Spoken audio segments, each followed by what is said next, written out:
Bom dia, boa tarde, boa noite, lideranças do Brasil. Podcast Bastidores da Vitória entrando no ar.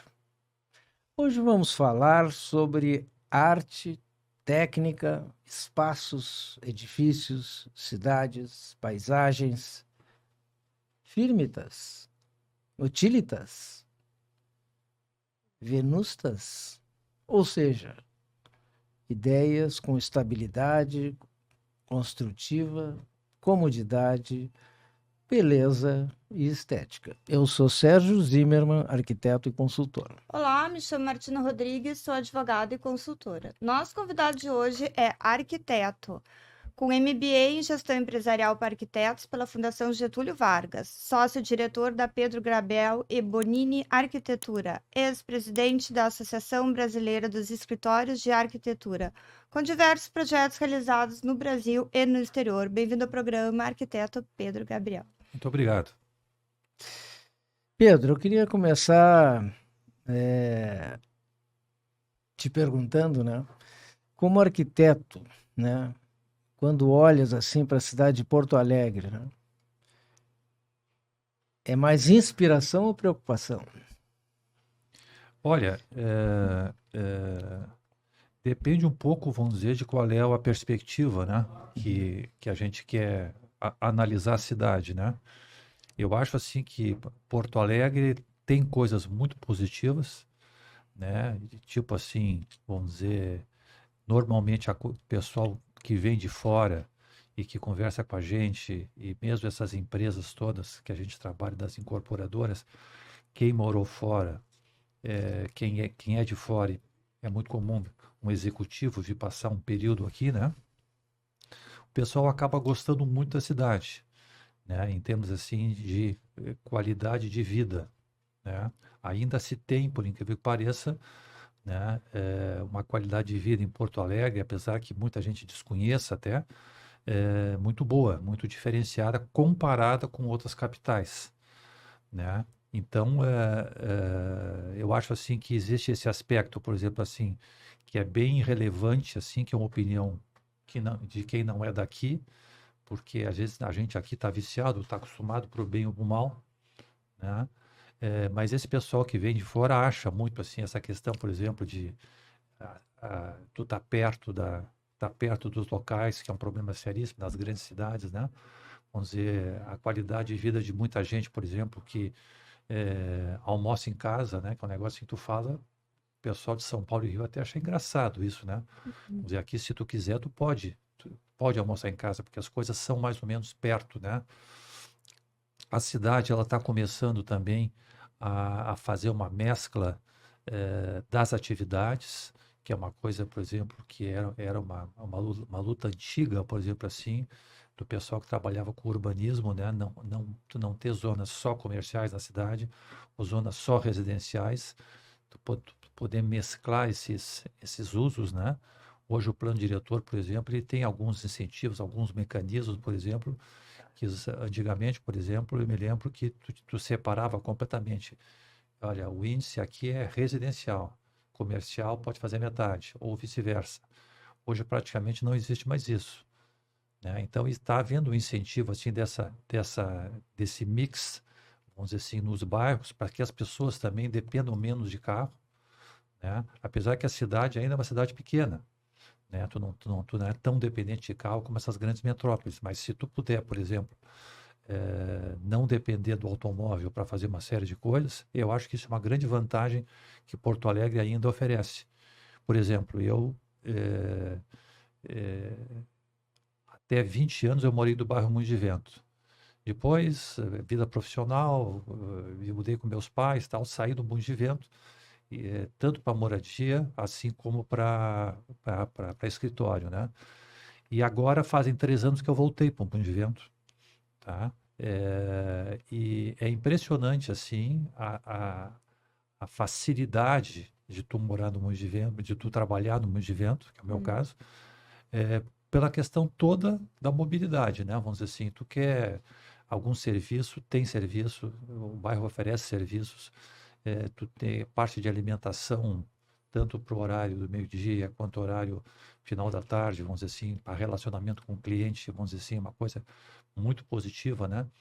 E, então essa situação, vamos dizer assim, a gente gostaria que se levasse para outros bairros também, né? Que tu pudesse ter essa questão, vamos dizer, local, onde tu pode trabalhar, tu pode fazer teus negócios ali, tu pode fazer um almoço, um jantar, enfim, né, com algum cliente, porque o bairro te oferece tudo. Então, isso eu acho que é um movimento, vamos dizer que no movimento aconteceu, eu acho que até foi meio involuntário, assim, no início, mas hoje é bem configurado, né?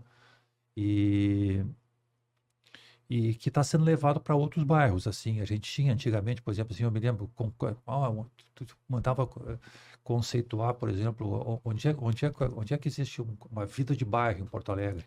Eu me lembro que todo mundo citava lá aquela parte lá do Lindóia atrás lá, do Jardim Lindóia lá atrás, que ali, Sim. ali o pessoal ali tinha os serviços da Cis Brasil, mas tinha uma vida de bairro muito muito configurada assim, né? E o pessoal que morava lá não queria sair, É verdade. né? Que eu acho que esse é o grande negócio.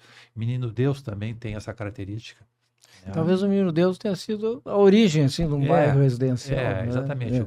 E o pessoal que é do Menino Deus é do Menino É Deus, do Menino Deus. É. né? Eles não querem. Porto Alegre tem isso, né? E eles- quem é da Zona Sul é da Zona Sul e da Zona... É incrível isso. Mas assim, existe então essas questões, mas os bairros eram mais uma questão assim de afeto do que de funcionalidade, né? E hoje com esse incentivo do serviço nos bairros, além da moradia, né? Isso está mudando bastante, né?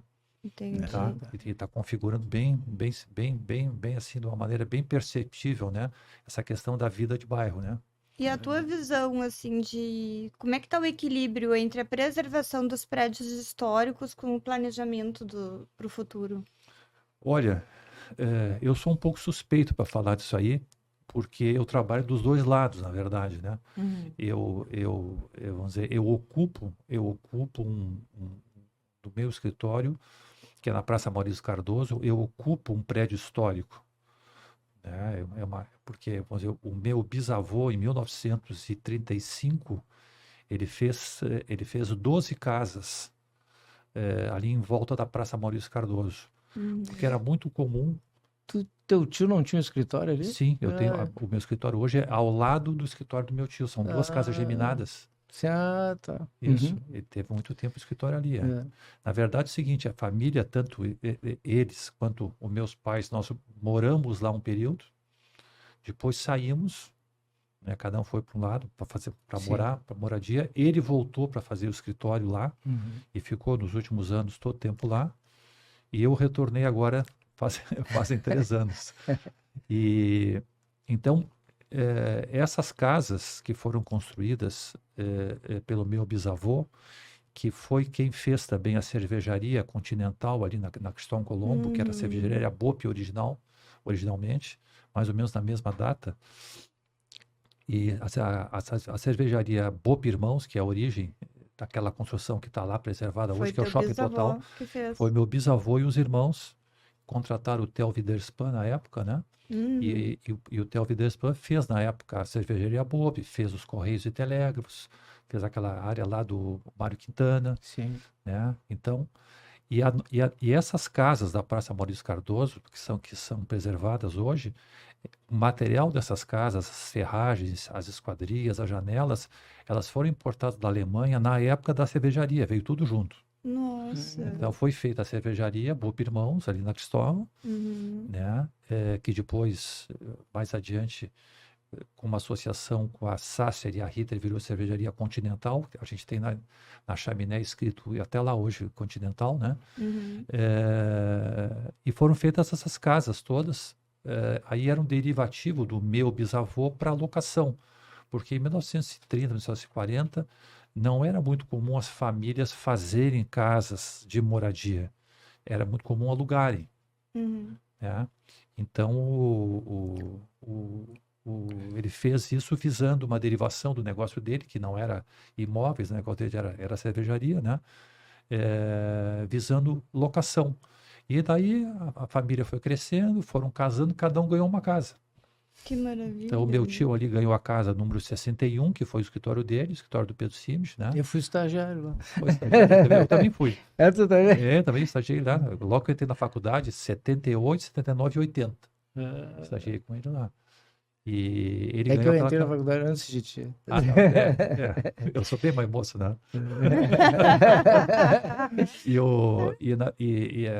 Nós ganhamos a número 49, que é geminada com a 61, né? E ficou para locação muito tempo. E agora eu resolvi fazer uma reforma há uns 3 anos atrás, porque meu pai não quis mais cuidar do imóvel. E fizemos uma reforma assim, restaurando a casa para o original, né? Sim. Pô, e aí descobrimos coisas fantásticas dentro da casa assim, como tiramos o forro do último andar, tinha mais um pavimento para cima. Olha. E eu fiquei tão animado que resolvi ir para lá. Não era o meu plano original. Então, eu tenho esse gosto pela preservação, assim, voltando para a pergunta de vocês, eu tenho esse gosto pela preservação. Acho que a preservação ela melhorou muito em relação ao que estava antes, tá? Ela melhorou e piorou, tipo, em alguns aspectos assim, mas eu acho assim que houve um melhor entendimento entre a iniciativa privada e o poder público, que isso era uma briga. Há 20 anos atrás era assim, tu falava até em restaurar uma casa antiga era palavrão, né? É verdade. Entende? E hoje, vamos dizer, também, por exemplo, o Moinhos de Vento é um bom exemplo disso, né? O pessoal descobriu, vamos dizer, o quanto é agradável, às vezes, tu manter imóveis que têm valor, e o poder público, ao mesmo tempo, conseguiu focar um pouco mais no que de fato é valor e não só no que é velho. Claro. Porque o importante é ter uma diferença entre o que é o antigo e o que é velho, né? Então, vamos dizer assim, o bairro Petrópolis sofreu muito isso um período, né? Vamos dizer assim, hoje assim um listamento assim meio sem critério, assim, né? Muito grande e às vezes as pessoas nem entendiam, né? Então, a prefeitura hoje, ela além de ter esse entendimento, esse melhor discernimento também, tanto a população que valoriza, né, quanto o poder público, também foram criados elementos aí num misto entre iniciativa privada e poder público que traz assim algumas recompensas, alguns benefícios para quem preserva. Então, um exemplo prático do que eu estou falando é assim, essas casas ali da Praça Maurício Cardoso, 49 e 61, nós conseguimos extrair com bastante, não digo facilidade, mas levou 3 anos. Nós conseguimos, junto ao poder público, pegar o potencial construtivo, né, e ter a autorização do poder público para vender para o mercado. Sim, excelente. Né? Então foi uma coisa, vamos dizer assim, isso aí é uma coisa, por exemplo, e tem outras coisas também, por exemplo, quando o prédio é preservado, tu tem um incentivo, tu tem alguns incentivos de altura, alguns incentivos de potencial construtivo. Isso passou a ser um elemento assim que despertou interesse no mercado. Pô, eu acho que agora estou começando a avaliar melhor, estou achando que talvez valha a pena preservar. Né? Então, isso fez um movimento grande no mercado, assim, de quando tu tem, por exemplo, assim, um imóvel que ele é importante para o município, importante para a iniciativa privada, tá? Passou a ser interessante economicamente aquele imóvel ficar de pé. E como muitas vezes acontecia, vamos dizer, disso aí serem imóveis de herdeiros e coisas assim e tal, e não ter, por exemplo, assim, condições de tu manter o imóvel, tem muito imóvel que está em estado assim, Sim, que não caiu por detalhe, né? Então, Bom, esse incentivo... lá em Salvador as igrejas estão caindo lá, né? Exatamente. Tu não pode deixar, né? Também, você querer preservar, por exemplo, porque uma a cada 50 anos, né? Tem que ser tu pega uma família, constante. por exemplo, tu pega algum herdeiro, por exemplo, o cara herdou um imóvel preservado, tá? Sim. Não pode desmanchar para fazer algum negócio, para vender, não sei o quê, tá? Aí o poder público diz, olha, mas tu tem que manter. Mas o cara não tem dinheiro para manter. Como é que o cara Esse vai é um manter? grande problema, as pessoas não têm essa inteligência emocional de então, entender isso aí. Então, esse instrumento dessa transferência do potencial, de tu poder, vamos dizer assim, fica gravado na escritura do próprio imóvel, que aquele imóvel tem lá, sei lá, 1.000 metros quadrados, que tu pode vender, vamos dizer assim, para construções dentro da cidade, Uhum. né? Então isso aí passou a ser um incentivo muito grande. Existe até uma linha de pensamento, e eu concordo com isso, que eu acho que poderia ser renovável, né? A cada 15 anos, 10 anos, 20 anos, não sei, tem que estabelecer, porque o problema é recorrente, né? Uhum. Tu reforma, né? Às vezes se destina à locação. A gente sabe que muitas vezes tem inquilino que quando deixa o imóvel, Nossa. deixa pior do que quando entrou, É. né? E se tu não tem recurso, como é que tu vai manter? Então, tu tem problema de infiltração, o telhado, madeira. Nós, quando reformamos agora ali essas duas casas da Praça Maurício Cardoso, assim, pô, quando nós tiramos o forro do último andar, assim, o madeiramento principal estava intacto, mas assim, tudo que não era madeira de lei estava virado numa renda. Pô, então tu tem que tirar tudo, Cupim. desculpinizar, fazer. Nós fizemos assim, fizemos questão de não substituir a telha original, que era a telha francesa da construção, então mantivemos a telha francesa também. Então, tu não encontra telha francesa assim para tu comprar toda hora também, né? Então, quebrou, tu tá ferrado, entendeu? Uhum. Então, acabamos encontrando. Então, eu acho que essa questão da preservação, eu acho que ela melhorou, entendeu? Eu acho que ela melhorou por este entendimento, tá? Mas também tem que cuidar com as distorções, né? Tem que cuidar Uhum. com as distorções. Então, vamos dizer assim, vamos dizer assim, quando tu tem um prédio histórico, vamos dizer assim, ele te dá alguns benefícios, mas também quem vai fazer tem que estar com essa cabeça, né? Claro. Com essa cabeça de, vamos dizer, de que depois da construção pronta, aquilo de fato seja um conjunto de valor, né? Não só uma casa preservada, apertada, colada no edifício, porque daí não é preservação, né? Sim.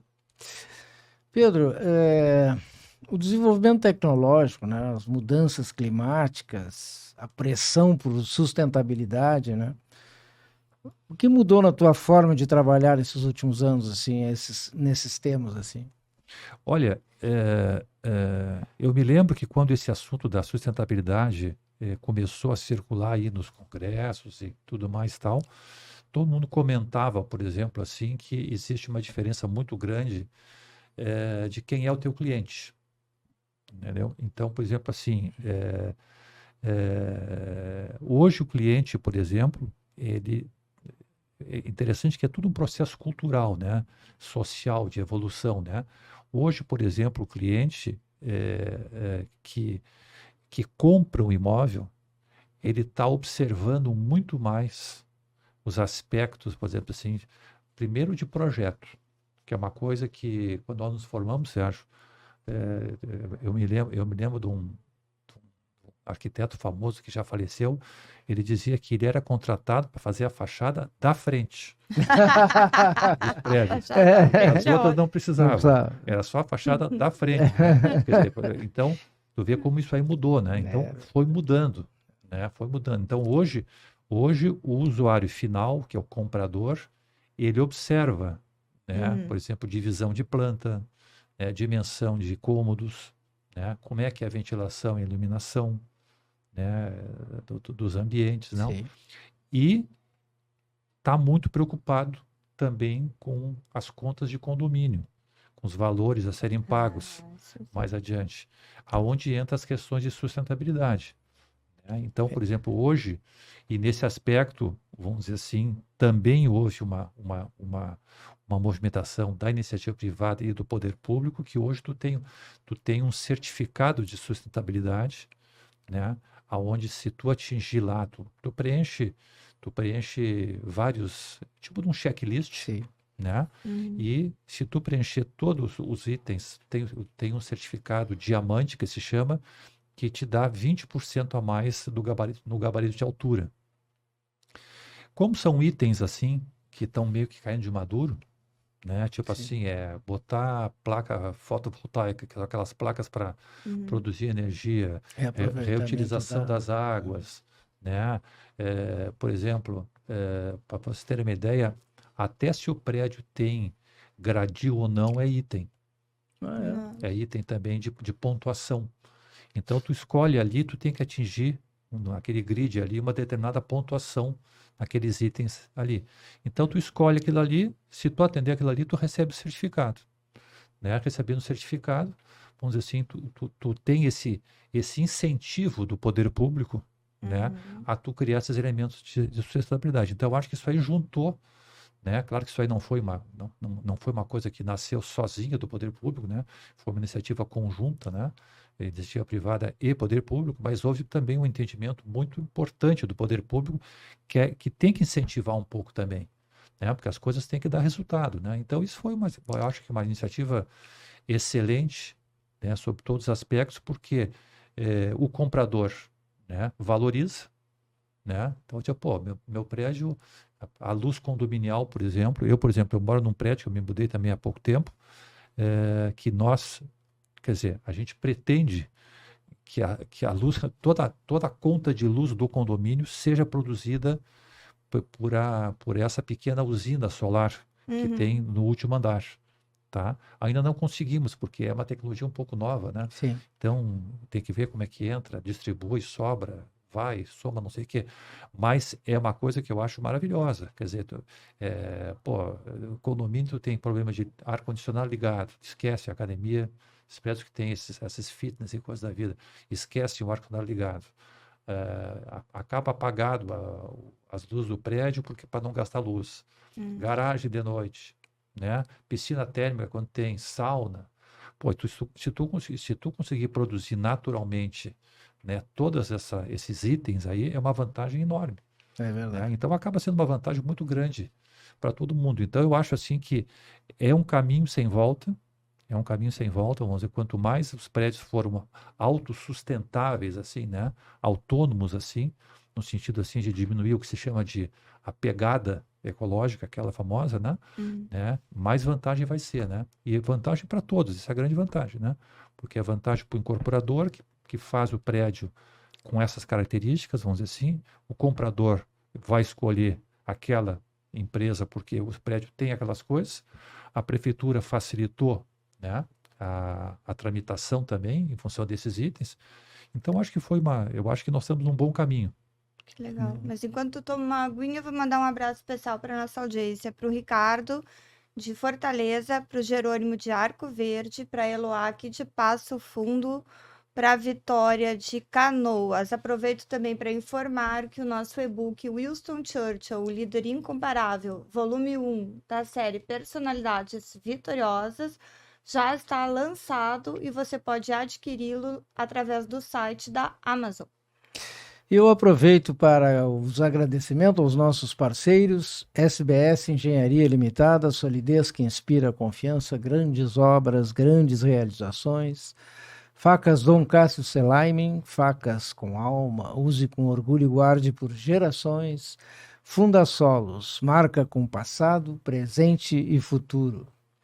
Mare Incorporadora, construtora referência na capital, na Serra e no litoral em empreendimentos imobiliários. Beck de Souza Engenharia, 38 anos de engenharia consultiva. Sinduscom, há 75 anos, conectando, construindo e transformando o habitat dos gaúchos. Sincepote, Sindicato da Indústria da Construção de Estradas, Pavimentação e Obras de Terraplanagem em geral. Juntos somos mais fortes. E vocês, colaboradores anônimos, através do nosso QR Code. Mas retomando, Pedro, se você tivesse uma carta branca para transformar um cantinho de Porto Alegre, um bairro, uma rua, uma zona, qual a sua preferência?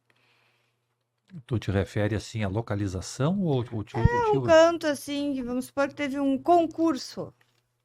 Tu é o vencedor e nessa vitória tu tem direito a fazer o que tu quiser, carta branca. Daí tu escolhe. Arquiteto, essa pergunta não se faz para arquiteto, Ah, né? mas a ideia é essa. Olha, É difícil uma carta branca. eu acho que eu faria uma coisa muito parecida com o que o Jaime Lerner fez em Curitiba, que fora, não sei se vocês conhecem aquelas bibliotecas do saber. Isso aí é um negócio fantástico, assim. Tu vai percorrendo Curitiba e em vários bairros tu tem, assim, pequenas... Não precisa ser um terreno grande, são pequenas construções franqueadas à população, onde tu tem acesso a livros, né? No sentido, assim, vamos dizer assim, de fornecer informação.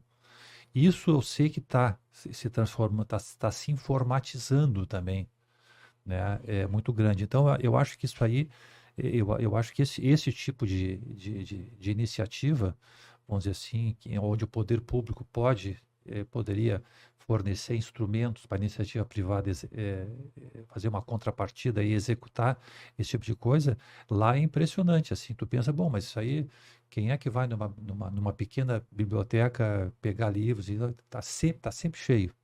Tá, mas não seria tipo um container, assim, uma coisa Não, não, não, não, não, pequenininha, não, não, não. não. Não, não, é uma construção Tá. assim, talvez tenha uns 150, 200 metros quadrados, né? Tem local para leitura, tu consulta, vamos dizer assim, diversos temas, tu pode encomendar um livro que tu queira ler, tu pode levar, claro, tem uma ficha, devolve, né? Mas, na verdade, são centros de conhecimento, né, que eles desenvolveram ao longo da cidade, né? Isso eu acho que seria uma coisa muito legal de fazer também por aqui, porque isso traz uma imagem de qualidade para a cidade, né? E daria para fazer, de repente, naqueles terrenos vazios, né? Que estão, assim, Por exemplo, eu até disse com assim, ó, lixo, um digamos. local que poderia ter tranquilamente um recanto desse seria o Parque Movimento ali, né? Sim. A Redenção, por exemplo, assim. Quer dizer, se tu tivesse assim um espaço, vamos dizer assim, onde as pessoas, né, que estão ali passeando, estão ali caminhando, pudesse ter acesso à leitura, né? Talvez nem seja muito bom informatizar, né? Seja forçar Sim. mesmo, voltar um pouco o hábito da leitura, né? Eu acho que seria uma coisa assim de muita qualidade, assim, de muita repercussão, vamos dizer Até assim, mesmo social, Porto né? Alegre, né? Manter físico, porque a nossa cidade tem muitos idosos, né? Não, exatamente. Então, vamos dizer assim, tu fica ali, né? Ali no Parque Movimento, por exemplo, tem uma construçãozinha ali junto à Goethe ali, quando a gente, não sei se sabe, Sérgio, ali, quando a gente passa pelo meio do parcão ali, perto assim da Goethe, quando passa por trás ali, tem uma construção com um telhado pequeno assim, Sim, tem uma casinha uma ali. casinha, uma casinha ali, É. uma época até a Associação dos Arquitetos estava se candidatando a É. querer fazer a sede lá. Olha. Não colou. Não colou. Mas aquilo ali é tipicamente um porte e um aspecto, Sim. vamos dizer, de uma atividade como essa que tu pode fazer dentro da cidade, né? Interessante. Né? Gostei. Então é uma coisa bacana. E lá em Curitiba tem um farolzinho, assim, sabe? Tipo assim, farol do saber, como se fosse o farol mesmo, né? Né? E funciona muito legal. Eu acho que eu faria isso. Se eu tivesse, assim, liberdade, pensando, assim, num projeto que fosse um pouco social, né? E que fosse uma coisa legal Um de farol desenvolver, é um né? moinho. Eu acho que é um moinho, né? Eu acho que é farol. Farol. Eu acho que é farol. Não vou me Não, meter na não, é que no parque tem um moinho, né? Tem o No moinho. Parque Movimento tem um moinho. O sim. farol é lá na casinha. Não, o farol é lá em Curitiba. Em Curitiba. Nessa- Não, eu estava pensando no bairro, Não. no parcão ali. No parcão Não, tem é aqueles um moinhos moinho, ali é um onde está o moinho. lago, né? Isso.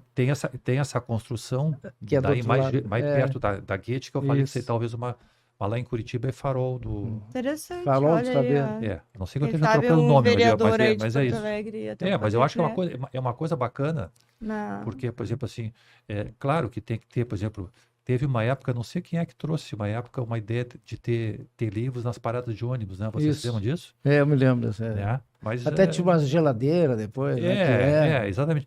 Mas aquilo ali não, porque o que acontece? Um negócio desse para funcionar, ele tem que ter, assim, um porte mínimo, né? Claro. Não adianta tu botar lá 8 livros, Não.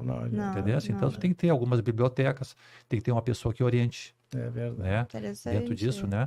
E tu poderia criar uma característica, vamos dizer, arquitetônica, vamos dizer assim, que se identificasse com a cidade, como eles fizeram lá. Claro. Né? Então, por exemplo, a cidade vai qualificando, vamos dizer, a vida do seu do seu ocupante, né? Através de coisas assim para o lado mais, vamos dizer assim, de conhecimento, intelectualidade, coisas assim. Acho que seria uma coisa, não sei, Olha, muito bom. uma ideia bacana. Muito bom. Pedro, tu já deve ter visto aí muitos projetos incríveis, né? Outros nem tanto. Aqui no Brasil em especial, né? Aqui no Sul até, o que poderia ser feito assim para fazer com que a arquitetura tornasse um elemento fundamental assim para o desenvolvimento da cidade e do estado, né? Olha, eu acho o seguinte, ó, existe um problema aí, existe um problema cultural, tá? Que eu acho que todos nós, quando nos formamos, a gente não sabia, né? Porque o que acontece? Quando tu vai para outros centros, vamos dizer, tu nota que a produção do arquiteto, o escritório de arquitetura, ele não é um escritório apenas de projeto de arquitetura. E isso aí faz toda a diferença. Faz toda a diferença. E muitos executam, né? Mas muitos fazem o papel de gerenciadores também do processo. Então, por exemplo, tu quer construir uma revenda de carro, tá? O cliente, vamos dizer, nos Estados Unidos é muito comum isso aí.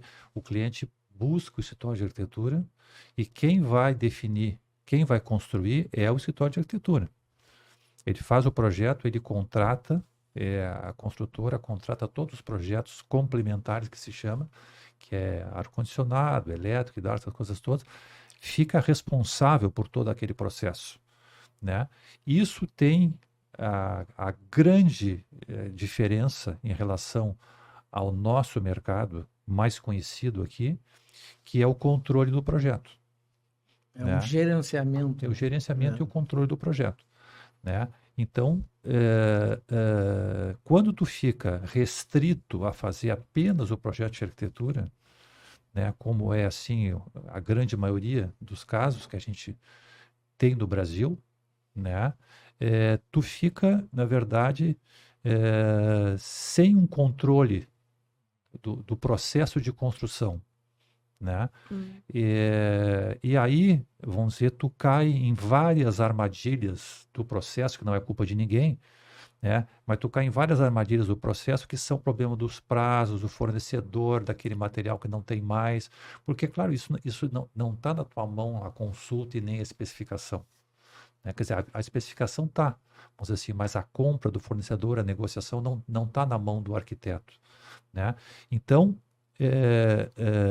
a gente quando vê como é feito um projeto nos grandes centros, um projeto de arquitetura nos grandes centros, vocês nem... Bom, o Sérgio conhece com certeza, vamos dizer assim, mas a gente não imagina a distância para um projeto de arquitetura que é feito aqui. O que, na verdade, nós entregamos aqui, e muita gente quer contratar, e aí vem o problema também dos valores, Sim. né? É que, junto com a evolução do público comprador dos imóveis, também os contratantes estão hoje, por exemplo, entendendo melhor o que de fato deve ser um projeto de arquitetura.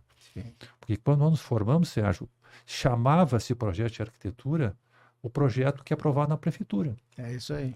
Era o projeto legal. É verdade. Tá? Não.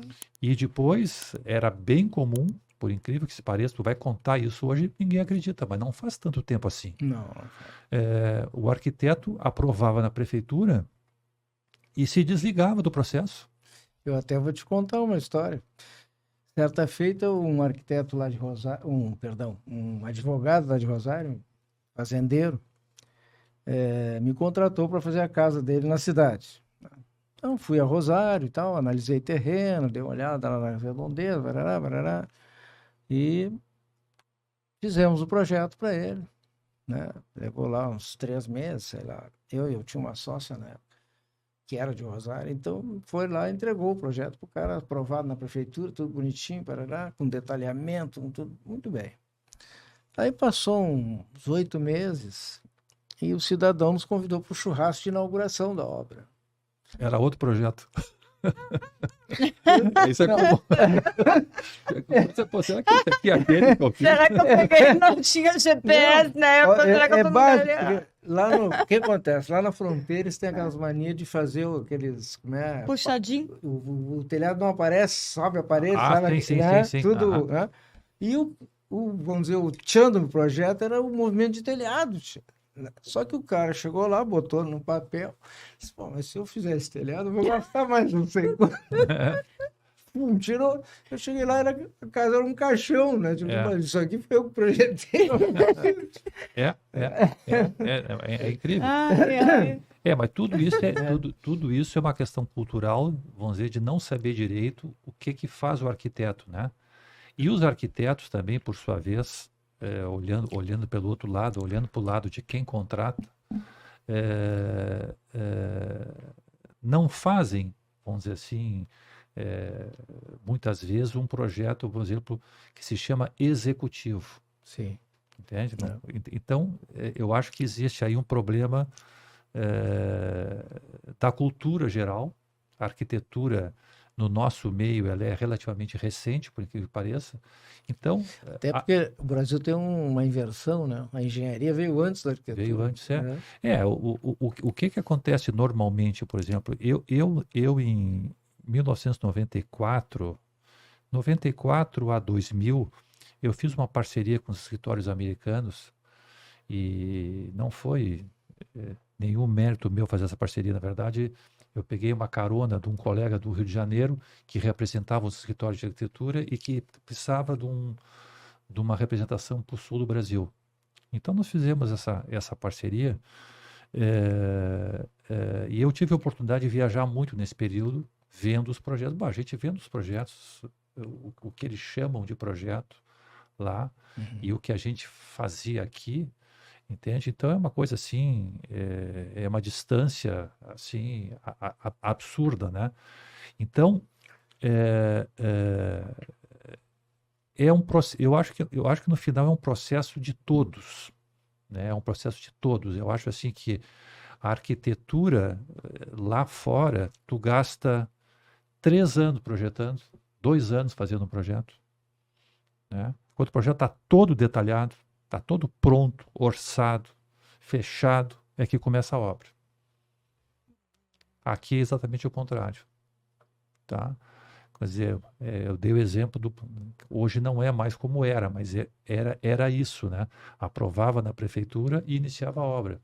Como é que tu vai ter controle de custo e de orçamento e tudo mais sem ter um projeto executivo elaborado?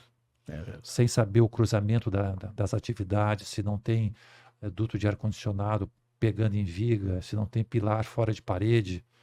Tudo isso vai sendo resolvido, ou ia sendo resolvido, em obra. Então, era muito comum. Tu levanta o negócio, desmancha e faz de novo, porque não ficou bom. E quantas vezes, assim, né? Estava naquela finaleira de aprovação ali, já estão lançando fundação, né?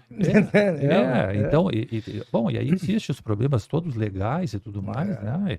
Tudo mais. Então, mas eu acho, Sérgio, que essa cultura terminou, sabe? Eu acho que, principalmente, por exemplo, com softwares que entraram hoje de trabalho.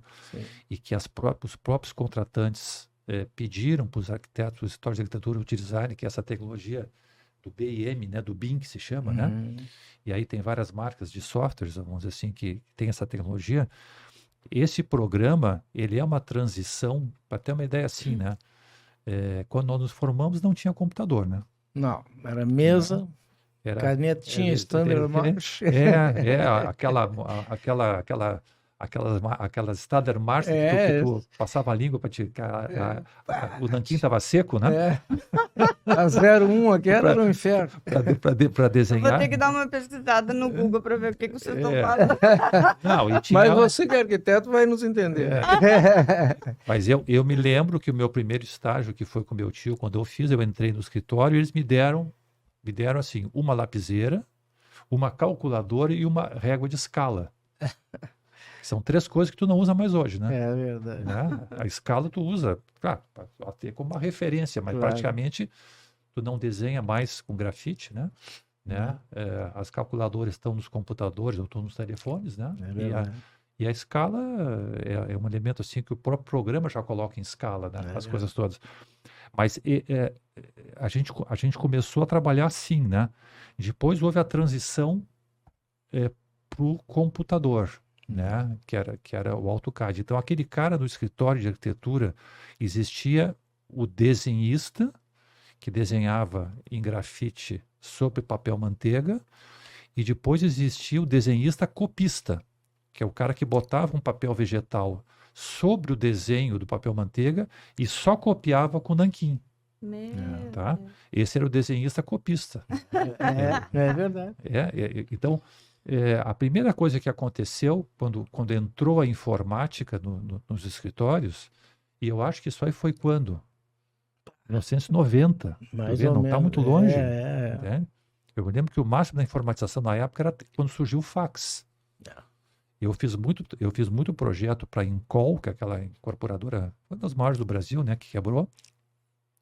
E todo o centro de controle da Incol era Goiânia e Brasília. Todas as sextas-feiras vinha um cara com um malote, onde tu botava as plantas, todas dentro, tá? Para mandarem para Brasília e para Goiânia, os projetos. Né? Aí, quando chegou o fax, foi uma festa. Né? Tu podia mandar um desenho, né? Mandar um desenho pelo fax. Depois começou os computadores entrando na área de projeto. Essa transição do cara que desenhava à mão livre com grafite para o computador, eu comparo com essa transição atual que está tendo do AutoCAD, do sistema dos AutoCADs da vida, assim, né? Não do AutoCAD em si, né? Dos AutoCADs da vida, para esse sistema BIM que nós temos hoje. Porque esse sistema BIM hoje, a pessoa que vai trabalhar com ele, ela tem que saber, é como se ela estivesse construindo. É quase isso. Vai fazer uma parede, tem que fazer o tijolo, tem que fazer o emboço, tem que fazer o reboco, tem que fazer uma camada da pintura, é como se fosse construir. E a grande vantagem e desvantagem disso é que os clientes passaram a exigir. Vantagem porque os projetos Nível de detalhamento. Vantagem porque os projetos passaram a ter que nascer certos. Né? Então, aquele cara que chutava lá uma parede com mais ou menos 20, não tem. Quanto é que tem a parede? Tu vai ter que dizer. Não adianta fazer um traço aqui. Quanto é que tem? Tem que dizer. Então, os projetos começaram a ser muito mais assertivos. A desvantagem é que os honorários não aumentaram de projeto de arquitetura. Tá? E o trabalho quadruplicou. Tu considera que esse novo sistema tenha tirado empregos ou é uma facilitação para vocês? Não, eu acho que eu acho que não tirou emprego. Eu acho que é um problema assim, de a mesma coisa quando, por exemplo, entrou a informática e aquele cara que era o desenhista copista, ele foi extinto. É verdade. Entendesse? Agora, o cara que não desenha em BIM e está no sistema antigo, ele ainda não foi, mas ele vai ser extinto. É que nem os copy das agências de publicidade, né? Sim. Que hoje é tudo inteligência artificial, não tem mais copia. Então essa tecnologia hoje, por exemplo, dos computadores e dos programas, principalmente agora, ela está trazendo assim um nível de informação e de assertividade para os projetos muito maior, muito maior. E eu acho que quanto mais a arquitetura ela for entendida e valorizada, melhor vai ser a qualidade das obras. E, efetivamente, não querendo, vamos dizer, puxar a brasa só passar do arquiteto. O pessoal de engenharia, vamos dizer, tem um valor incrível, né? Claro. Mas assim, vamos dizer assim, o domínio da concepção, tá? Que o arquiteto não tinha, ele está progressivamente avançando. E vai ajudar na sustentabilidade, né? Vai ajudar em tudo, porque Não, daí sem já dúvida. sai tudo calculado para não ter não ter sobra, digamos, aproveitamento. Eu vou te dar um exemplo. Se tu na fase de projeto, por exemplo, tu identifica que tem uma tubulação hidráulica colidindo com uma viga, tá? E tu desvia na fase de projeto isso, é completamente diferente do que tu identificar isso quando está construindo. Que é o que acontecia antigamente. Era o projeto legal, né? aprovava da prefeitura, não tinha projeto completo, não tinha nada. Os caras iam, nem sei como é que eles construíam, né? Então, tu vê, então isso aí também, e é por isso que foi identificado isso, e os clientes passaram a exigir que os projetos fossem feitos com essa tecnologia, porque foi identificado que a hora de tu ganhar dinheiro é na fase de projeto. Na construção, tu só deixa de perder, mas tu não consegue ganhar mais, porque o processo já está andando, né?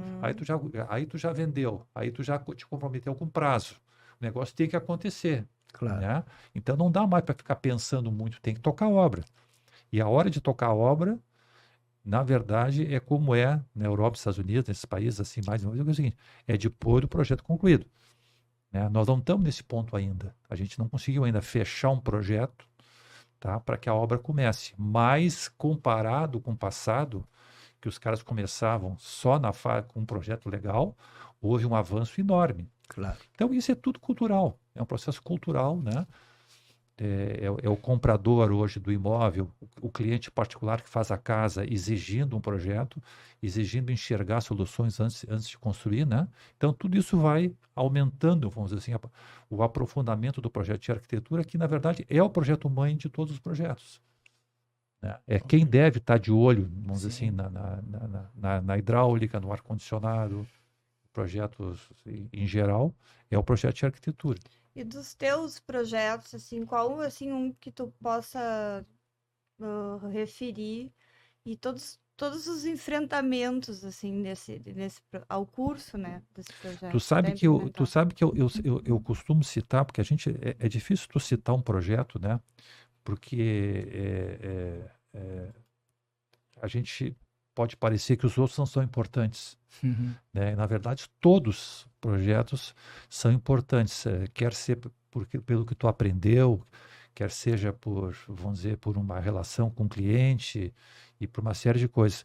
Mas eu tenho um projeto que eu considero assim, que na minha trajetória profissional assim, foi assim um divisor de águas, que foi um projeto que eu fiz para a revenda Mercedes-Benz, na Nilo Peçanha, aqui em Porto Alegre. Hoje não é mais Mercedes. Tá? Hoje virou revenda Toyota, tá? Mas aquele projeto, quando foi feito, eu acho que aquele projeto é de 98, tá? Aquele projeto, quando foi feito, ele juntou para mim, e não é um projeto grande. Então, às vezes, assim, o teu melhor projeto, eu tenho projetos, por exemplo, de 300 mil metros quadrados, e eu estou falando para vocês de um projeto de 6 mil. Né? Então, não é o porte que faz ser o melhor projeto, vamos dizer assim, é a característica. Então, esse projeto, quando foi feito, em 98, a Mercedes, você deve se lembrar, ela ia fazer o lançamento mundial daquele carrinho Classe A. Ah, sim. Classe A. Então, o Classe A foi assim uma decisão da Mercedes-Benz Mundial de tornar os Mercedes-Benz um pouco mais acessíveis, financeiramente falando, né? E então eles exigiram de todos os representantes no mundo todo novas instalações para o lançamento do Classe A, tá? Então, para vocês verem o que era a importância desse projeto, né? Sim. E aí, como eu tinha um relacionamento com o pessoal, e eu também sempre gostei muito desse tema, assim, de automóvel e tal, eu disse, pô, eu não posso perder esse projeto aí de jeito nenhum, um projeto que eu quero fazer, né? Imagina tu relacionar o teu nome do escritório com a marca Mercedes-Benz, que é uma coisa importante, né? Então eu fiz o projeto, acabei conseguindo fazer o projeto, e eu coloquei no projeto, por exemplo, vários elementos de arquitetura que criaram um link com a marca de alta tecnologia. Então, por exemplo, as Mercedes-Benz ficaram muito famosas na década de 50 por aqueles carros chamados flechas de prata, que o Fangio correu, o Romano Fangio correu com as Mercedes meio charutinho, assim, sabe? E esses carros, e essa questão da cor prata, ela está muito presente na marca como sinônimo de tecnologia avançada. Então, eu fiz toda a revenda com placas de alumínio prata também, para remeter à questão da tecnologia, o tipo de linguagem muito futurista também, assim, na época, também foi muito utilizado. Então, foi um projeto, assim, que para mim, ele foi um projeto importante pela marca, né? E muito prazeroso pelo tema, né? Que eu sempre gostei muito. Então, foi esse projeto de 1998, que não é um projeto grande, mas é um projeto que me deu muito. Eu acho que eu não ganhei nada, mas ganhei muito prazer. Deve ser muito interessante, vocês devem, arquitetos, ficarem muito felizes andando pela cidade e vendo os seus projetos, porque fica para sempre, né? E esse projeto, ele teve uma coisa, por exemplo, que como era um projeto especial e o cliente era praticamente o usuário final dele, ele seguiu muito a arquitetura. Ele assim, ele foi muito assim, os clientes foram muito fiéis à arquitetura, e isso foi uma coisa assim que foi muito bacana. Vamos dizer assim, Gratificante, foi né? muito gratificante, porque o projeto foi detalhado, o projeto foi feito praticamente como tinha que ser, a questão dos materiais e tudo mais e tal, né? E depois, infelizmente, fazendo só agora um parênteses ou um adendo ao assunto, tudo foi feito para o lançamento do Classe A, né? Mas o Classe A não deu certo, né? Foi um projeto da Mercedes que não deu certo, né? Porque a Mercedes, no meu ponto de vista, eles cometeram vários equívocos assim no lançamento do Classe A, né? E eu acho que o principal equívoco foi da agência de publicidade na época, que botou assim: você de Mercedes. Você de Mercedes. Esse você de Mercedes, em vez de dar um efeito assim, eu vou comprar um Mercedes, eu vi muitas entrevistas do cara dizer assim: olha, tu que não pode, agora eu criei um trocinho para ti. Entendeu? Assim, Tentou incluir, mas ficou uma coisa sectária. Então houve um erro. Houve um erro grande, no meu ponto de vista, assim, na abordagem do cliente. Sim. Porque em vez dele valorizar o cliente que ia comprar o Mercedes, ele disse: não, eu fiz um troço barato para tu comprar. Entendi. Entendeu? Mas enfim, mas as revendas ficaram, que é o que importa. É verdade. Né? Mas esse carro Classe A, tanto é que ele mudou completamente, não tem nada a ver com aquele carrinho que eles fizeram originalmente. Ainda existe a Mercedes linha A, mas não tem nada a ver com aquele carrinho assim, que era um tipo de uma pulguetinha assim, que eles lançaram. Porque tinha aquela linha Smart da Mercedes que era um sucesso. Sim. Mas era muito interessante aquele Classe A, porque tu entrava, parecia que tu estava no Iglu, e aumentava aquilo, assim, Os Smart, por exemplo, na Europa, eles são os carrinhos que fizeram muito sucesso, porque o Smart é um carro curto que tu estaciona a 90 graus com meio fio. É verdade. É quase a largura de um carro. Então, mas o Smart tinha uma aura de uma coisa exclusiva. É verdade. E eles no Classe A, eu não sei por essa campanha, o que aconteceu, eu acho que eles desvalorizaram o produto, na verdade. Mas fica... E de repente também tem... O cara compra um Mercedes porque quer dar um destaque, né? Sim. E aí vai comprar um carro que não dá destaque. Eles poderiam ter abordado de uma outra maneira, tipo um Mercedes que cabe em todo lugar, alguma coisa assim, né? Porque exatamente. Alguma coisa, vamos dizer assim, nunca esquecendo, por exemplo, vamos dizer, da questão da grife, né? Que muita gente procura por causa disso. Exatamente. E não dizer assim: olha, eu fiz um troço que tu não podia comprar, agora tu pode. Bom, se eu posso, então... Todo mundo pode. então não é bom. Não pode ficar esse pensamento, né? Claro. Eu acho que para te ver como é fácil de dar uma resbalada, tu é uma empresa dessas, como é que acontece isso, né? Mas foi esse projeto, enfim, esse projeto que ele juntou, assim, e ali eu acho, assim, que aconteceu também uma coisa, assim, né? Porque esse meu tio, que é arquiteto, Pedro Simes, sempre me disse: olha, os primeiros 10 anos, tu não vai fazer arquitetura. Tu vai só aprender. Né? E de fato é verdade. Né? De fato. Então, por exemplo, eu acho que quando tu consegue estabelecer um projeto que seja um projeto de referência, tem muitas coisas que tem que acontecer. Por exemplo, tu precisa de um bom cliente, tu precisa de uma boa localização, né? E tu precisa ter alguma experiência para não fazer mais bobagem. É verdade. Bobagem sempre faz, né? Mas não fazer mais bobagem, são coisas assim, né? Então, naquele momento ali, eu já tinha uns 15 anos de formado. A gente se formou, eu me formei em 83, tu quando é que te formaste? Formei em 82, 2. próximo, vamos dizer assim. Eu já tinha ali, vamos dizer assim, uns 15 anos de formado, então eu já tinha um pouco... Perdão, 83, 1. Pô, então nós fomos juntos, mesma Isso, turma. claro, mesma Mesma turma. turma. É meio do ano, né? É isso aí. Lá no aquele ginásio. Isso, uma Chovia aqui. chuva. Chovia. A Unicinos como mudou de lá para cá, né? É uma loucura, né?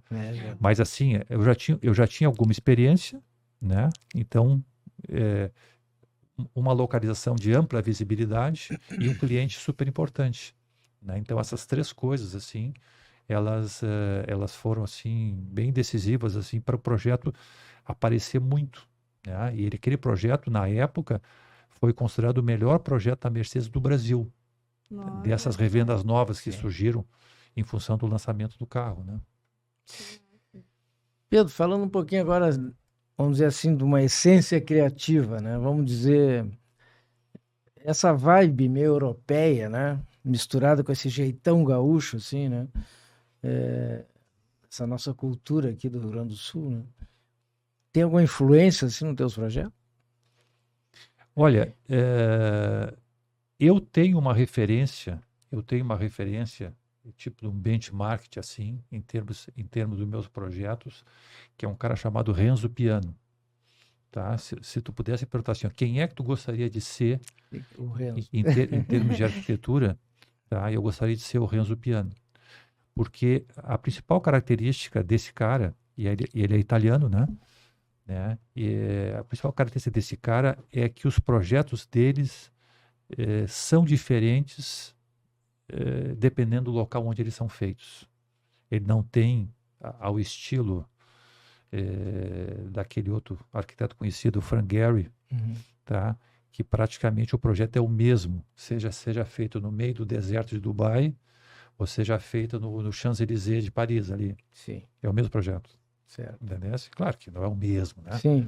Mas a cara, né? Então, eu acho assim que essa característica desse arquiteto, que ele faz assim, projetos na África do Sul, fica com cara de tribos regionais, trabalhou junto no Georges Pompidou na época, fez o projeto da sede do New York Times, que é uma coisa extremamente contemporânea no centro de Nova York. Se tu observar os projetos dele, são projetos que têm muitos ingredientes locais, assim, de materiais, né, e formais. Tá? Então, sob esse aspecto, eu acho que eu tenho um pouco dessa influência. Tá? E ele tem também uma coisa muito, muito característica e que eu procurei, dentro da minha dimensão aqui, fazer ao longo assim, da minha vida profissional, que é o fato do projeto sempre estar relacionado com o tempo que tu vive, com a época que tu vive. Então, por exemplo, eu sempre fui, e eu acho que eu consegui me esgueirar, assim, numa época, e sempre fui assim, me escapei desses projetos muito datados, assim, né? Exemplo, os neoclássicos, né? Que uma época era um problema, né? Foi descoberto em São Paulo, aquele estilo Adolfo Lindenberg, né? Que até chamava o estilo Adolfinho, era os prédios Adolfinho, que eram os prédios neoclássicos, né? Isso veio para cá, 10 anos depois, e começou a haver uma solicitação desse tipo de arquitetura, assim, né? E eu nunca acreditei nisso, né? Porque eu acho assim que é um tipo copy-paste, assim, basicamente, e não tem a ver com a nossa cultura aqui, apesar que nós aqui no estado temos uma cultura bastante europeia, assim, de vários aspectos, assim.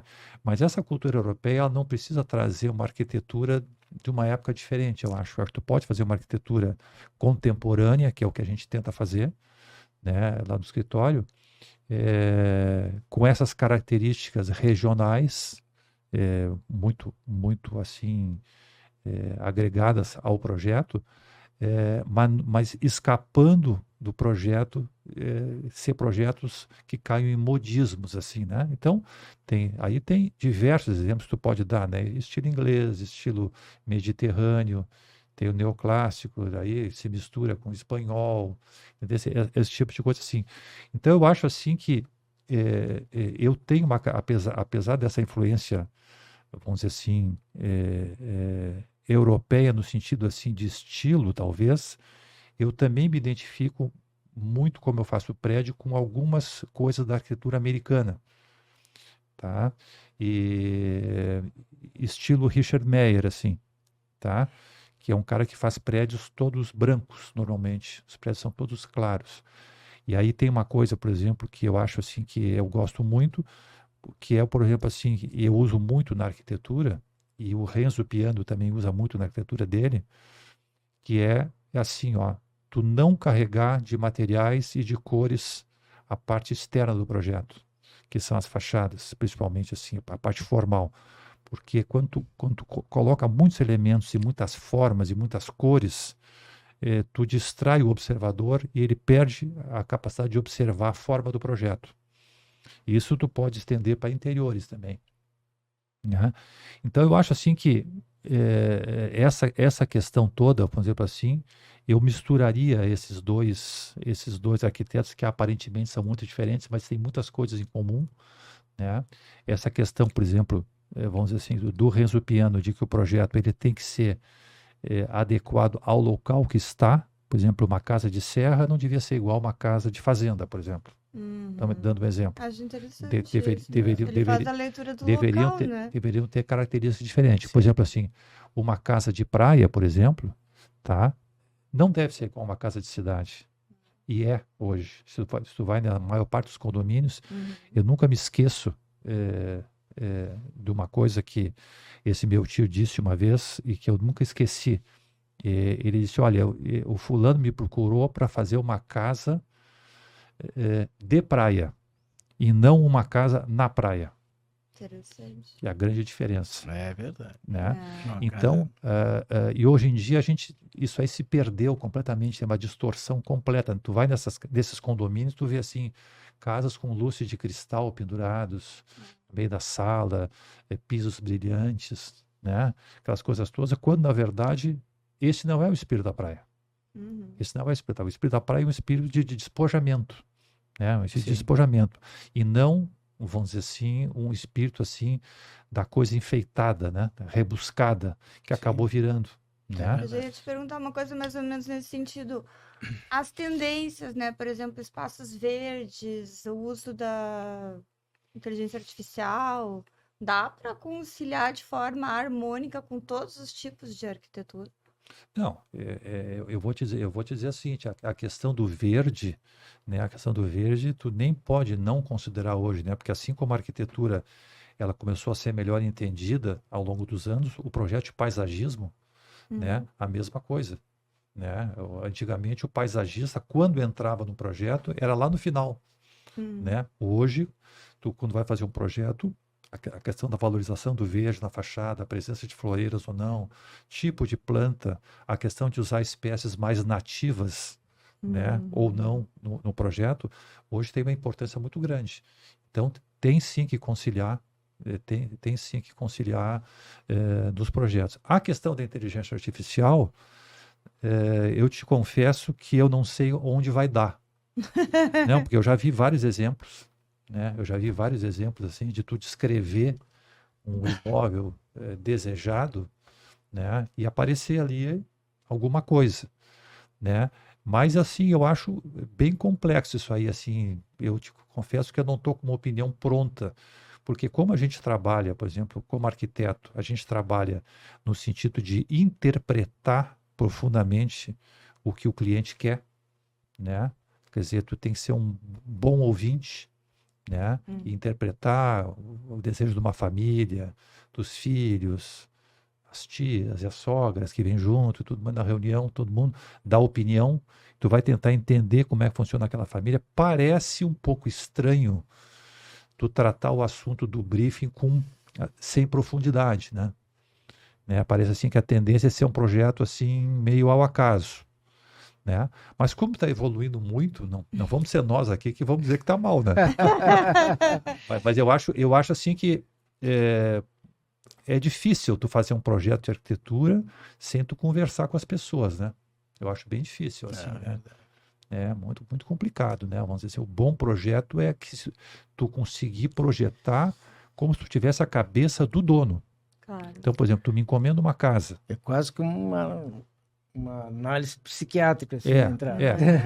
Se eu conseguir, como arquiteto, extrair o que aquele contratante pensa, e eu tiver projetando com a cabeça dele, se eu conseguir chegar nesse nível, a tendência é fazer um projeto ótimo, É verdade. Claro. né? Agora, se eu não entender nada, eu vou fazer 10 vezes o projeto, É verdade. porque eu não captei o que o cara queria, né? E isso é um processo de aprendizado e de amadurecimento que sempre foi assim, e eu acho que isso aí vai ser difícil de mudar, sob esse aspecto, assim, de tu conseguir extrair da pessoa o que a pessoa quer. Um dos maiores arquitetos do mundo, o famoso Frank Lloyd Wright, né, que fez aqueles projetos, Museu Guggenheim, Casa da Cascata, Tallinn, bom, enfim, era referência, né, Sérgio? Quando a gente... Vidro. Era a famosa arquitetura organicista, né? E eu me lembro que no escritório do meu tio, vamos dizer assim, o guru era ele, né? A integração do espaço interno com o externo, né? Essas coisas todas. Ele dizia o seguinte, ó, que nos primeiros 60 anos, tá? Tu não consegue produzir arquitetura. É mais radical do que o meu tio, que falava que era em 10. Mas o meu tio falava em 10 de arquitetura, né? Ele falava 60 de idade. Que os grandes projetos deles foram a partir dos 60 anos. É verdade. Tá? E eu tive agora, assim, o privilégio fiz uma visita atrasada na Pensilvânia para visitar a tal Falling Water, a Casa da Cascata, né? É um troço impressionante, assim, para quem é arquiteto, ver todos aqueles conceitos, vamos dizer assim, de utilização, de integração do espaço externo com o espaço interno que ele conseguiu naquele projeto, né? Então, eu acho assim que quantas conversas devem ter tido entre ele e os clientes, né? Para chegar naquele resultado em termos de materiais. Então, eu tenho a impressão que nisso aí, entendesse? Nisso aí, eu não consigo enxergar, pelo menos até o momento, como a inteligência artificial vai substituir esta conversa. Essa extração de conteúdo que tu extrai de uma pessoa conversando, né? Que é uma coisa muito... Às vezes vem um desejo que o cara tem, o cara não consegue dizer direito, vai extraindo aquelas informações todas, né? Então, basicamente, eu tenderia a dizer que eu não acredito num projeto sem um bom briefing. É verdade. Né? E a inteligência artificial não brifa, né? Não. Tu dá ali conceitos básicos, assim, É né? verdade. E é quase que algoritmizado. O problema é ficar melhor que o teu projeto. Né? Aí tu tá liquidado. É verdade. Pedro, esse conceito, assim, arquiteto de ideias, né? É um conceito amplo, assim, para definir, vamos dizer assim, uma das mais antigas profissões da humanidade, né? Tem nos estudantes de arquitetura, né, um balaústre, assim, de perenidade, né? De inovadoras ideias, né? Uhum. Que mensagem, assim, tu darias a estes, né? Olhando assim para a nossa realidade e para o amanhã? Olha, eu acho assim que eu sempre tenho dito, por exemplo, assim, sempre tenho dito não. Algumas vezes a gente foi visitado no escritório por estudantes, assim, né? E eu já fui convidado algumas vezes para participar das bancas também de aqueles TCCs, né? Finais, assim, né? E a gente tem muita chance de conversar com o pessoal da universidade e que eu acho uma coisa assim maravilhosa. Sim. Quanto pode. Mas eu acho assim que eu sempre tenho dito, vamos dizer assim, algumas coisas que são básicas para o pessoal, assim, ó, que a gente na ideia, Sérgio, na época a gente não tinha nem ideia, que é o seguinte, assim, ó, fundamental, tá? Fundamental. Durante o período de faculdade, tu tem que trabalhar em algum escritório de arquitetura. Tem que. Não acelera a faculdade para te formar rápido. É um erro. É um erro. Quanto mais tu trabalhar, e em escritórios diversos tu trabalhar também, né, para não ficar assim só com uma linha, né? Eu acho que é uma coisa muito importante. A universidade, ela tem assim um grande mérito e um grande demérito. Qual é o grande mérito? É não te botar amarras quando tu vai ter as ideias. Sim. né? Então, teoricamente, vamos dizer assim, tu deveria, vamos dizer assim, poder voar, Uhum. né? Só que no mercado real, depois, a primeira coisa que já te acontece é te largarem 2 volumes do plano diretor e do código de obras, né, na tua frente, e tu vai ver que metade daquelas ideias, né, nem são possíveis, né? Não tô falando nem em custo, estou falando simplesmente a lei, Uhum. né? Então eu acho assim eu acho que o estudante de arquitetura, eu acho que a universidade ela deveria mesclar, entendesse, muito bem essa questão, por exemplo, assim, da criatividade, que não pode ser tolhida, Sim. né? Porque senão tu vira um burocrata, né? Assim, de desenho, É verdade. né? Mas ela também, ela precisa te alertar mais sobre, vamos dizer, o que tu vai enfrentar no futuro. Eu, uma época, durante 7 anos, eu fiz parte do conselho de uma universidade aí de arquitetura, tá?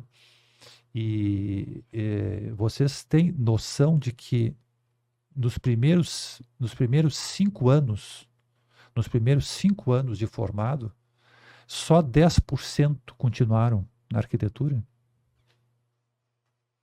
O resto largou. Uhum. Por que será que isso aconteceu? Mas eu acho que nas nossas turmas também não era muito diferente, né? Não, mas eu quero dizer que isso foi alguém que pesquisou, mas isso é geral. Ah, sim. Isso é geral, Aham. entende? Então, por que aconteceu isso? Né? Por quê? Porque eu acho que existe um choque de realidade, né, muito grande quando tu te forma, porque tu não sabe o que tu vai encontrar. Tu é meio, durante a faculdade, assim, tu é meio que induzido, tu é um sonhador, eu acho que até deve ser, de certa maneira, né? Mas acontece que o teu sonho tem o limite da realidade, Uhum. né? Tem o limite da realidade.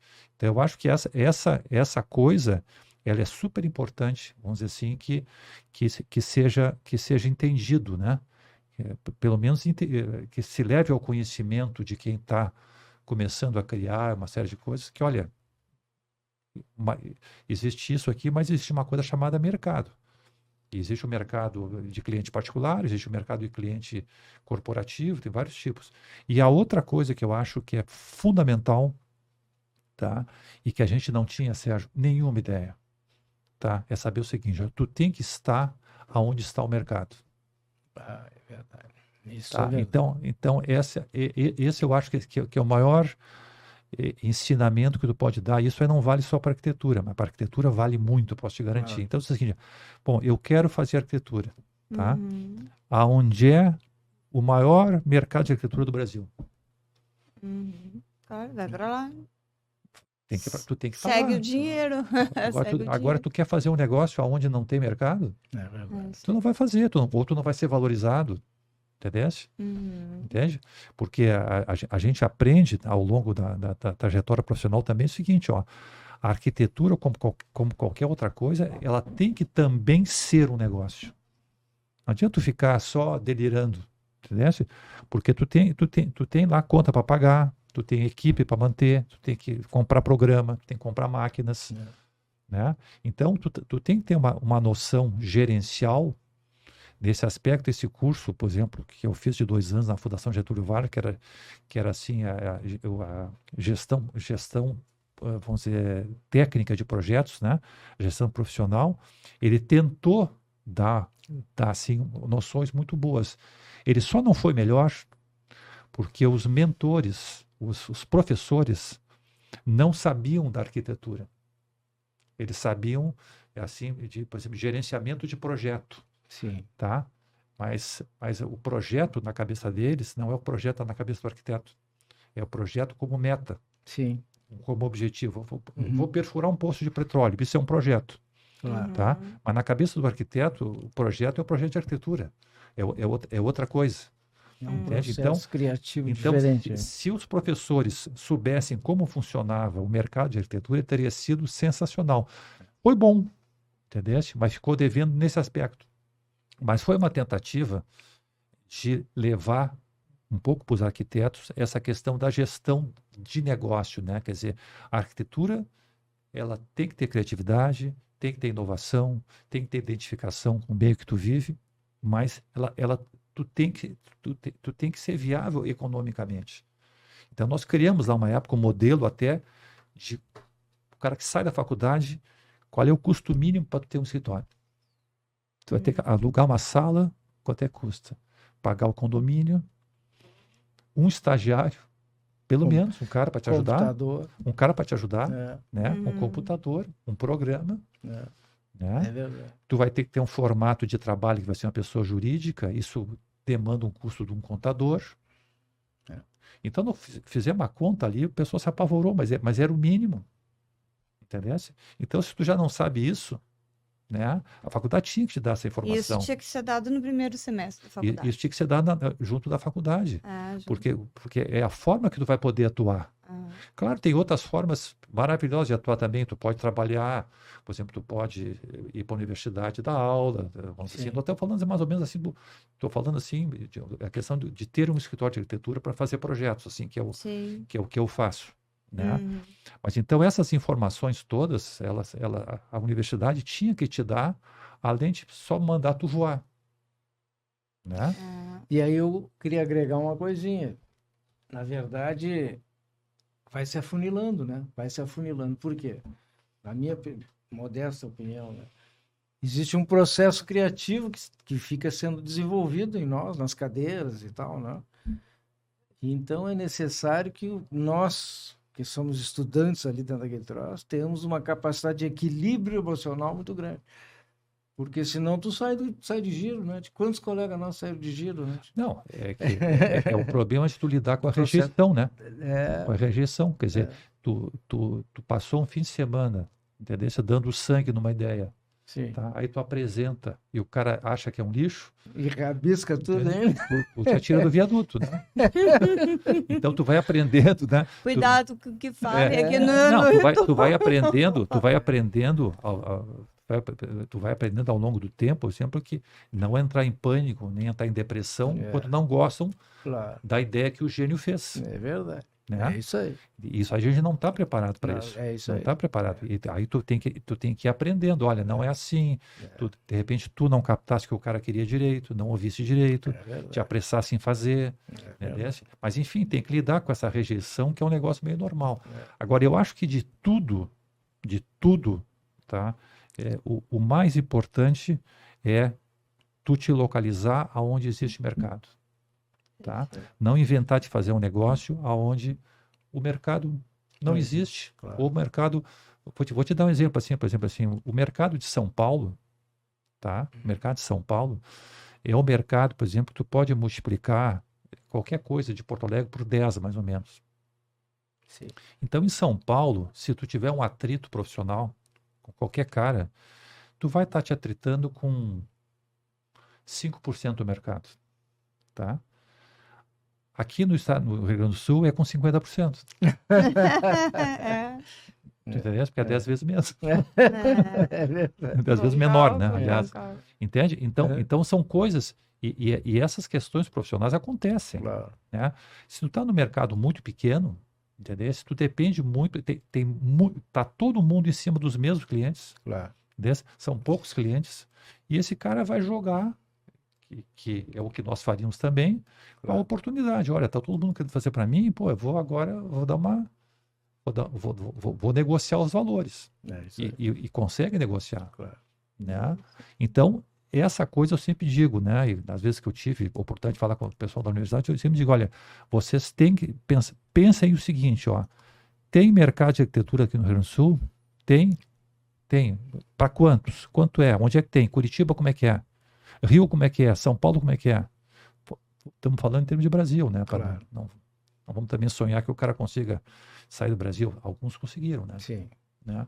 Então, eu acho que isso é a melhor mensagem que eu acho que pode se dar, né? Vamos dizer assim, para quem está iniciando a profissão, né? E está nos ouvindo, aliar o conhecimento da universidade, com a prática profissional, através de trabalhos, e se preocupar muito em saber o seguinte, olha, qual é a área da arquitetura que eu pretendo atuar, tá? E onde é que está o maior mercado nessa minha área, Perfeito. né? E quem é o cidadão Pedro Gabriel? Quem é? Pois eu sabe que eu também gostaria de saber. Não, eu sou formado, né? Tem nesse breve currículo aí, né? Eu sou formado pela Unicinos, né? Em 1983, né? Eu sou casado, tenho uma filha, né? Que descobriu que o mercado não é em Porto Alegre e se mudou para São Paulo, tá? Já de tanto eu enchi o saco, né? E eu trabalho basicamente com projetos de arquitetura, tá? Para mercado corporativo e imobiliário. Eu estava comentando aqui antes da nossa conversa que em todos os escritórios que eu trabalhei enquanto eu era estudante, eram escritórios que trabalhavam fazendo casas. E me serviu muito para aprender como é que se faz projeto, né? Só que o meu mercado foi para o outro lado completamente, né? Porque a minha primeira oportunidade de fazer um projeto foi fazer um prédio, esse prédio virou uma primeira referência, né?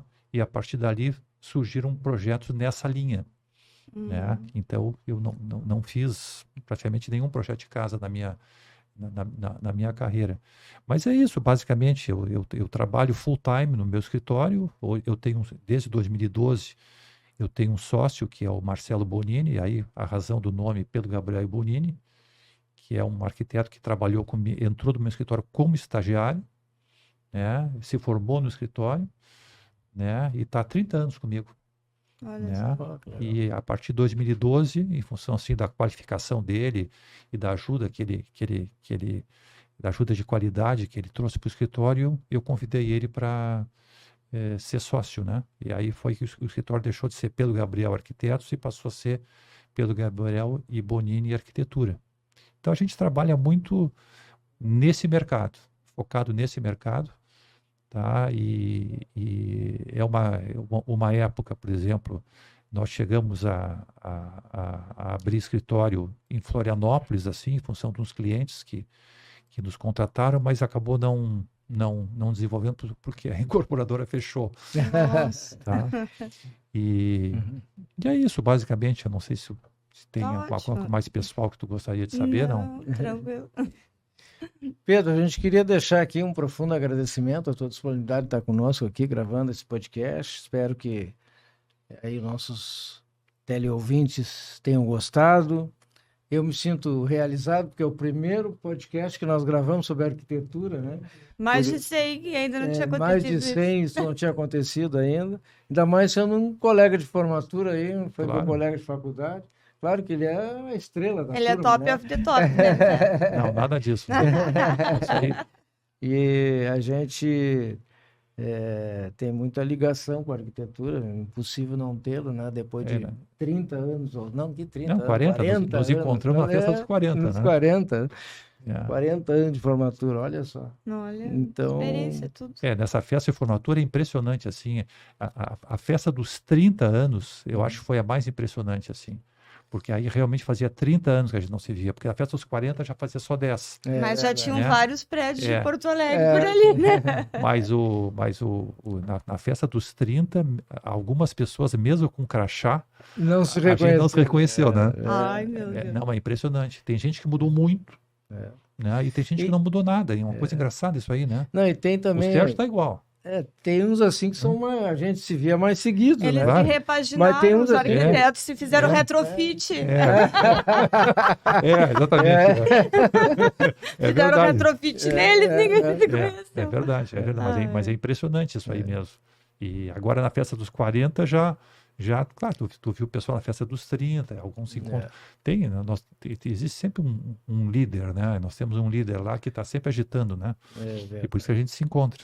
Legal. Isso aí. Um abraço lá para o Hilton, nós continue organizando nossas festas aí. Hilton, continua organizando as festas aí que tem dado muito certo, né? Isso Mas aí. foi um prazer te conhecer pessoalmente. As tuas Igualmente. plaquinhas de arquiteto eu já vi em vários bairros de Porto Alegre e as obras são com certeza maravilhosas. Não, Muito muito obrigada, obrigado, então, muito obrigado. pela A tua gente tem companhia. tentado fazer um trabalho o melhor possível.